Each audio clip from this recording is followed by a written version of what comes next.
Hello there, this is Polytalks, and welcome back to the first episode in quite a while.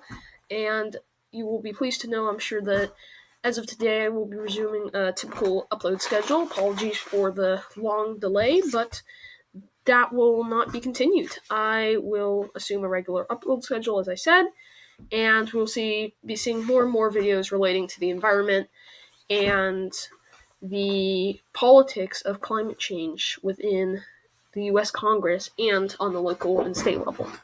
But today I wanted to talk about something leaning towards the election side as opposed to the environment, although it does have implications, and that is the 2022 Georgia Senate runoff. Now, just for some context, if you don't know what this is, on November 8th, earlier this year, Raphael Warnock did get most votes in the Georgia Senate race. He actually got 49.4% of the vote to, I believe, Herschel Walker's somewhere in the realm of 48.6 or 48.5. But the point is, Raphael Warnock did get the most first-round votes, and in any other state, he would have won that race outright. But Georgia is a little different, and they have a rule requiring any Senate races or Senate races, statewide races such as governor, to go to a runoff if the leading candidate fails, or if any candidate fails to reach 50% of the vote. And this is significant, actually, because if this rule did not exist, then Republicans would be controlling the Senate right now, and they would have since 2020. And the reason that that's the case is because in 2021, Democrats actually won 2 Senate seats, both of which flipped, and that gave them a narrow 50-50 majority. And that rule, because Raphael Warnock, he actually got the most votes in his race, but that's kind of apples to oranges, because that race was a jungle primary. The vote was split between multiple candidates, several of Republicans, several Democrats, so that race cannot really be analyzed too closely, but if you add up the Republican vote, in that race, it was ahead of the Democrat vote. And then in the other Senate race in Georgia, which also went to a runoff, the incumbent Republican Senator David Perdue got 49% of the vote, and his challenger received less than that. John Ossoff, his challenger, I believe, received around a point or so less than that. And so, like I said, any other state, David Perdue would have won. Republicans would have at least a 51-seat Senate majority, and that actually had huge implications, because without this Senate runoff law, pretty much all of the legislation that was passed during the 117th Congress,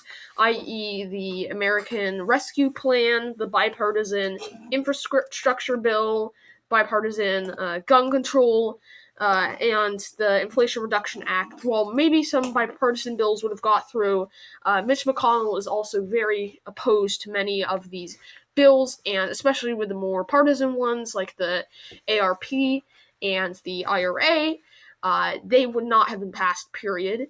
And so these runoff elections actually have huge implications for control of the Senate, especially because they are 6-year terms.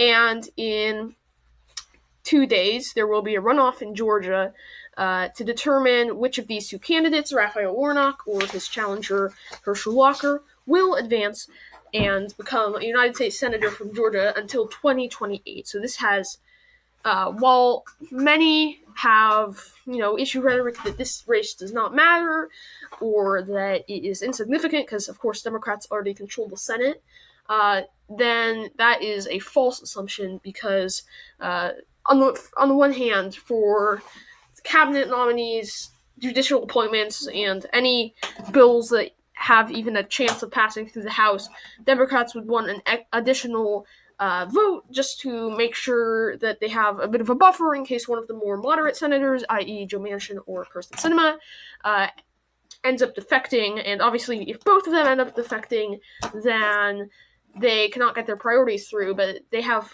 buffer room for one. So I think several pieces of legislation have been blocked by one one of these two senators, and so that would prevent any single senator from having that much power. They would need at least two senators to oppose a confirmation or anything that can be passed with a simple majority.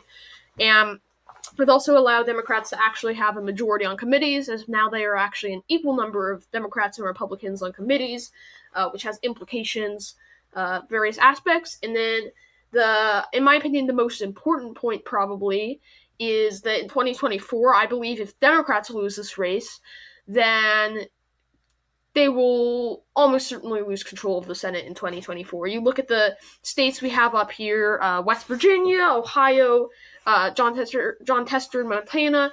I think Democrats will almost certainly lose at least one Senate seat net loss, which means that if they have a 50-50 Senate majority, it's all over for them.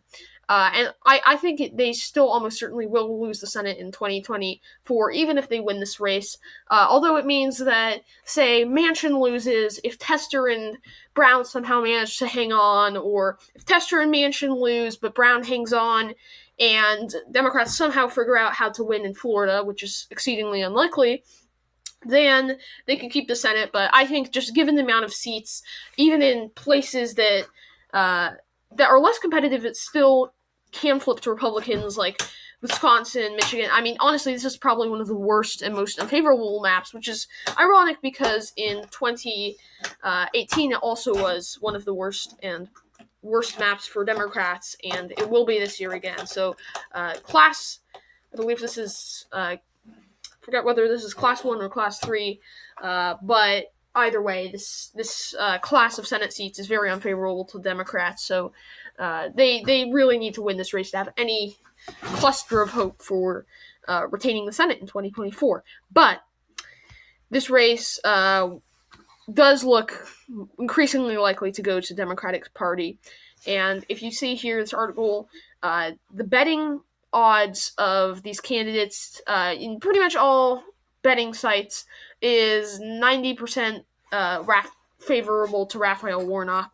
And for context, in December 2020, Donald Trump was actually at a higher point in betting markets than Herschel Walker was now, if that gives you any sense of how Democrats are favored in this race. And I certainly am very opposed to definitive statements. I know I just made one with my prediction that Democrats would lose the Senate in 2024, but I am conceding, even if they lose this race, that there is a possibility they could still win the Senate in 2024, whereas while Walker in this race does have a possibility, I do think, just looking at the numbers, it's hard to see Warnock losing, and I'll be discussing the reasons for that. So the primary reasons for this is Senate control is not up for grabs, which means this race is not going to become nationalized. This race is not going to stop the Democrats. And keep in mind, if it was nationalized, you may think that would favor Warnock, as it did in 2021, but the circumstances are very different here. In 2021, Trump was the incumbent president. Right now, Biden is the incumbent president, and he is very unpopular in Georgia and pretty much every state. And so, if this race were to become nationalized, it would become similar to the British parliamentary system, where people are voting based on the national interest. So they're essentially voting for Chuck Schumer or Mitch McConnell, as opposed to Herschel Walker or Raphael Warnock. And that's significant because with, inflation, gas prices, and many other factors, it would have been much more difficult for Democrats to win had this race been nationalized, as they had not won the Senate in 2022, which luckily for them is not the case. And what that means is this time they are facing again, and the candidates themselves are exemplified to a degree, and as opposed to the national parties. And in addition, there was no Governor Brian Kemp on the ticket to drive up support for Herschel Walker. And I think, given the amount of scandals recently for Herschel Walker, and just many voters really seeing him as a weak candidate, I think Democratic turnout for Raphael Warnock will be higher. I do think it will be lower than in 2022, simply because it is a runoff. Many voters may not really be motivated to vote in this race. on both sides, but I think that disinterest and lower turnout will ultimately end up harming Herschel Walker more than Raphael Warnock, simply because he is a worse candidate in this race, in my opinion, and I think that will really hurt him. And so we've seen on Predicted, Raphael Warnock has around 90% chance according to these odds, which is frankly shocking, to be honest. Such a great turnaround from, earlier in the cycle where he was expected to lose. And I actually had predicted this would probably be one of the closest Senate races of this cycle, and probably Republicans' best pickup opportunity. That shifted somewhat in the final days of the campaign, but I still think it's reasonable. I think it's very difficult to argue that Georgia is a more Democratic state than Nevada, or even frankly Arizona, but it is rapidly becoming more and more Democratic. And if Democrats win this race, this could really be. I think this would really be a turning point for the Democratic Party here, and could signal a shift towards eventual Democratic dominance with the rapid diversification of Georgia and the increasing population of Atlanta. And there are many factors, and I think that this could be. I think DeSantis could win it in 2024, and I think if the growth in Georgia continues at the same rate as it is now, I think he could potentially be one of the last candidates able to win this state for the Republicans, at least in the foreseeable future, assuming he is nominated, of course, which is not a given. Speaking of the Republican Party nomination, another factor harming Republicans in this race is that Donald Trump is running for president again, and that does nationalize it to some degree. Like I said, it is not entirely nationalized, but that's a further damper on Republican turnout, because they may view, in essence, voting for Herschel Walker as voting for Donald Trump, and they may view Donald Trump's campaign as a signal of where the Republican Party is going, which could turn out independents and moderates. It was simply poor timing, but actually some of President Trump's advisors and outside sources, I believe including Kristi Noem, governor of South Dakota, have publicly come out against President Trump running in this race, and I think that Donald Trump's run in 2024 will harm Republicans in this race, and all of those factors combined to just result in a situation where Raphael Warnock is favored in this race. I wouldn't say favored to a degree where I think it's very likely as in like our expectations of, for example, Ohio, our expectations of how likely it was Ohio would go to Republicans. But certainly it's approaching there. So in conclusion, we're really seeing Democrats are favored in this race, and they are exceeding expectations. They are smashing early vote records, and the early vote, everything we've seen so far seems to favor Democrats, and I do believe that Raphael Warnock will win, probably by around a lean margin. It could possibly be tilt, or in an insane scenario, potentially even likely, but it is looking increasingly likely that Raphael Warnock will win the 2022 Georgia Senate runoff. And that is the conclusion of today's video.